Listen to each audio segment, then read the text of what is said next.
এন্টারটেনমেন্টের মাধ্যমে social engineering. যেমন ধরেন আপনি যে একটা গানের ঢুকাই দিতে পারেন মাথায়। আপনার আমাদের একটা সিরিজ আছে পুরো মিউজিক নিয়ে, আপনি জানেন হয়তো, music made me do it, শুনেন আপনারা যাদের অবসর আছে। একটা যদি ঢুকাই দিতে পারেন মাথায়, সেটা সারা জীবন থাকবে।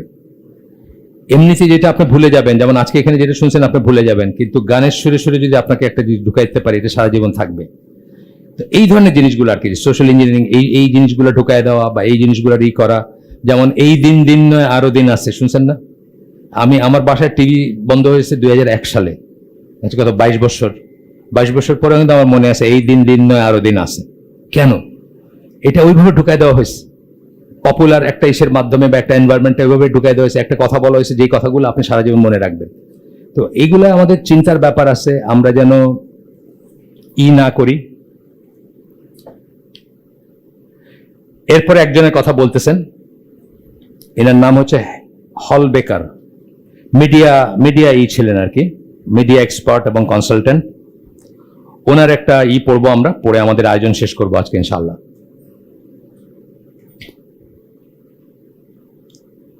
উনি বলতেছেন, I know the secret of making average American believe anything I want him. আমি এই গুড়ো তত্ত্বটা জানি, কিভাবে একজন অ্যাভারেজ আমেরিকানকে যা চাইবো তাই বিশ্বাস করানো যাবে, আমি যা চাইবো তা বিশ্বাস করানো যাবে। এবং আমেরিকান তো আগেই বলছি যে খুব নাইভ একটা জাত, মানে এই স্টেটে আছে, নেক্সট স্টেটের রাজধানীর নাম জানে না, কিন্তু তারা মানে নিজের জগৎটাতেই খুব মানে স্যাটিসফাইড এবং ওইটা নিয়ে আসে। আমেরিকাতে কিন্তু কোনো শর্টওয়েভ রেডিও পাওয়া যায় না, কারণ তার শর্টওয়েভ নিয়ে বদার্ড না। সাগরের অপর পারে কে কি ভাবতেছে এগুলো নিয়ে তার বদার্ড না। তাদের রেডিওগুলো হচ্ছে সব AM FM, মানে এই শহরের ভিতরে হয়তো 80টা স্টেশন আছে, ওইটা শুনবে সে। বাইরে কে কি বলতেছে ডাজন্ট ম্যাটার। পাশের স্টেটের রাজধানীর নাম জানে না, এই ধরনের মানুষ। তাদেরকে তো আরো সোজা এটা বোঝানো, এই ব্যাপারটা বোঝানো, এগুলো আরো সোজা তাদেরকে। তো বলতেছেন যে I know the secret of making the average American believe anything I want him to. যা চাইবো সেটা বিশ্বাস করানোর কিভাবে, সেটার সিক্রেট আমি জানি। Just let me control the television. আমাকে শুধু টেলিভিশনটা কন্ট্রোল করতে দিও। তখনকার জন্য এটা 2010 সালের পেপার, এটা তার অনেক আগের কথা। এখন কি সোশ্যাল মিডিয়াটা বা ইউটিউবটা বা আমার এইটা দাও, এইটার নিয়ন্ত্রণ দাও, ওইটার নিয়ন্ত্রণ দাও। আপনি জানেন পাকিস্তানে এই 2-3 দিন ধরে আর্মি করছে যে ইমরান খানের নাম উচ্চারণ করা যাবে না, টেলিভিশন ছবি দেখেন যাবে না, তার কোনো বক্তব্য দেওয়া যাবে না, নাম উচ্চারণ করা যাবে না। এখন টেলিভিশন করার কোনো প্রোগ্রামই নাই, বিকজ টেলিভিশন করার সমস্ত প্রোগ্রাম ছিল ইমরান সেন্ট্রিক। তার ভালো, তার মন্দ, তার দোষ, তার গুণ সব মিলে আর কি, তার সমালোচনা মিলে ছিল। এখন এটা করে বলতেছে তাহলে টেলিভিশন কি দিয়ে অকুপাই করবে তার 24 ঘন্টা সময়, চ্যানেলগুলো কি দিয়ে অকুপাই করবে? আচ্ছা, just let me control television, খালি টেলিভিশনটা কন্ট্রোল করতে দিও। এখন টেলিভিশনের জায়গায় আসছে আরো অন্যান্য জিনিস। ফেসবুক, আপনারা জানেন যে ফেসবুক ইন্ডিয়াতে ইন্ডিয়ান গভর্নমেন্টের সাথে খুব পাশে দাঁড়াইছে, এবং ইন্ডিয়ান গভর্নমেন্টের বিরোধী যারা, মানে মোদী গভর্নমেন্টের বিরোধী যারা, তাদেরকে কিন্তু ফেসবুক মানে একদম গণহারে ব্যান করছে বা আইডি জব্দ করছে বা ইত্যাদি করছে। এখন কারা কন্ট্রোল করে? হোয়াটসঅ্যাপ কন্ট্রোল করে, ফেসবুক কন্ট্রোল করে, বা আরো যারা ইনস্টাগ্রাম আর আরো যেসব জিনিস আছে সেসব, বা সেগুলার মাধ্যমে কন্ট্রোল করে। You put something on the television and it becomes reality. টেলিভিশনে কিছু একটা দেখাই দাও, সেটাই বাস্তবতা। কেউ কি আমরা কোনোদিন করতে গেছি যে আসলে কি হয়েছে? আপনাদেরকে একটা গল্প বলি, যেহেতু 3-4 মিনিট সময় আছে। আপনার প্রথম গালফ ওয়ার যেটা হইল, প্রথম গালফ ওয়ার 1991 সালে সম্ভবত, ওই সময় আমেরিকানরা ইরাককে যখন অ্যাটাক করলো, অনেকগুলো অভিযোগের একটা ছিল যে ইরাকি সৈন্যরা যখন কুয়েত দখল করছে, কুয়েতের হসপিটালে ইনকিউবেটরে থাকা বাচ্চারা মারা গেছে, কারণ তারা ওই মানে সবকিছু লন্ডভন্ড করে দিছে।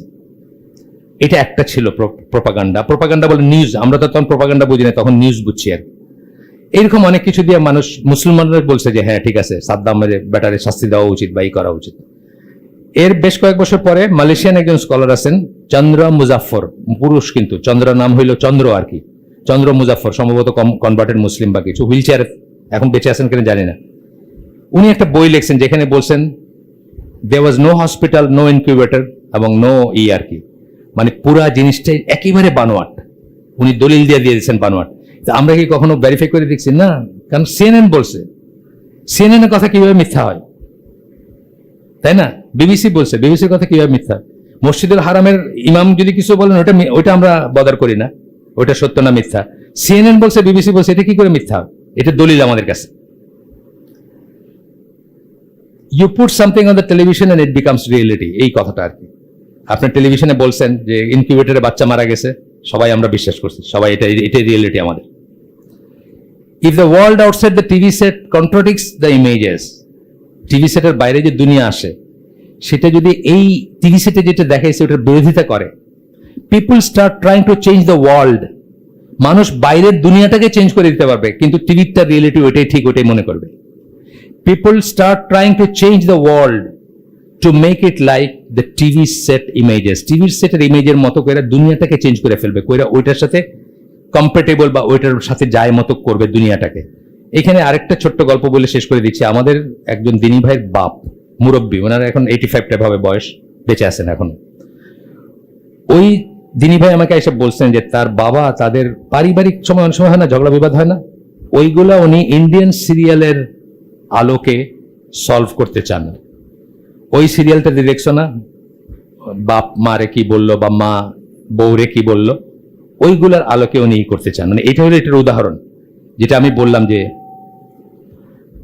If the world outside the TV set contradicts the images, যেটা টিভিতে দেখানো হলো, people start trying to change the world, দুনিয়াটাকে চেঞ্জ করে ফেলতে চায়, to make it like the TV set images, TV সেটের মতো করে। উনি যেরকম বলতেছেন যে ওইটাই যা দেখাইছে নাটকে, ইন্ডিয়ান সিরিয়ালে, ওই মতো করে উনি ওনার পরিবারের ইসের সমাধান করবেন আর কি। সুবহানাকা আল্লাহুম্মা ওয়া বিহামদিকা আশহাদু আল্লা ইলাহা ইল্লা আনতা আস্তাগফিরুকা ওয়া আতুবু ইলাইক।